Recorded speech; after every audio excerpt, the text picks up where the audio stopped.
Today we will be discussing the disappearance of Celilo Falls.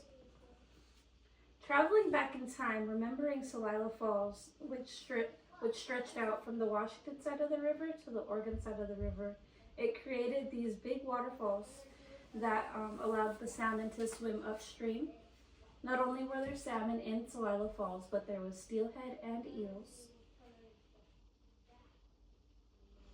It's one of the ancient fishing sites where salmon would always come to return. It was a lot. There was a lot going on during that time as fishermen were dip netting through the rapid waters. They were dip netting for salmon. It was so intense that they had ropes around them. They had ropes around them to keep them from falling in. And sometimes when the fish would hit the net, they were strong enough to pull the fishermen in. But not a lot of cases did happen where they did fall in. They fell in, and sometimes they were able to be saved from that, and sometimes they didn't come back from that. These are the falls that we're looking at, and this is kind of a reference of what they fell into or where the salmon were swimming. A lot of the people would come here and they would trade goods that they had for salmon. It was the 4 tribes along the Columbia River: the Yakama Nation, the Warm Springs, the Nez Perce, and Warm Springs, Yakama Nation, and Umatilla tribes. This was their main fishing tributaries.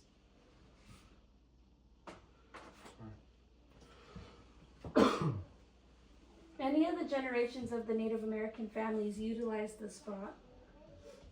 In abundance of the roots, the salmon. Fish would greet the fishermen with the splash, and then the fishermen would be there ready to greet them as well, but instead they had their dip nets to introduce them with. The ways of fishing were always a part of the Native American survival. It had very spiritual and cultural connection in their way of life. Up until March 10th, 1957, when the Dalles Dam was created and the gates were closed, it had flooded the Celilo Falls. Not only did it flood the Celilo Falls, but it flooded the villages that the tribal members were living in. So it didn't only erase their way of fishing, but it also erased their homes.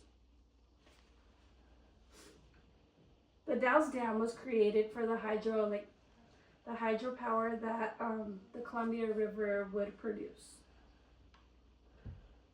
And it also accommodated travel paths for vessels that would like to come through to also trade goods that they had. An opportunity for the U.S. government, Army Corps of Engineers had the opportunity to create electricity and to create better travel routes, but it was at the misfortune of the Native Americans losing everything that they've known. With that, they promised them financial stipends. They promised them homes, which were never complete, I guess. They never fulfilled their promises. They also, another promise was that they would be able to continue to exercise their rights with fishing. But with the fishing not coming back as strong as they did before the dams were once put up there, the salmon numbers were anywhere between 6 million and 10 million.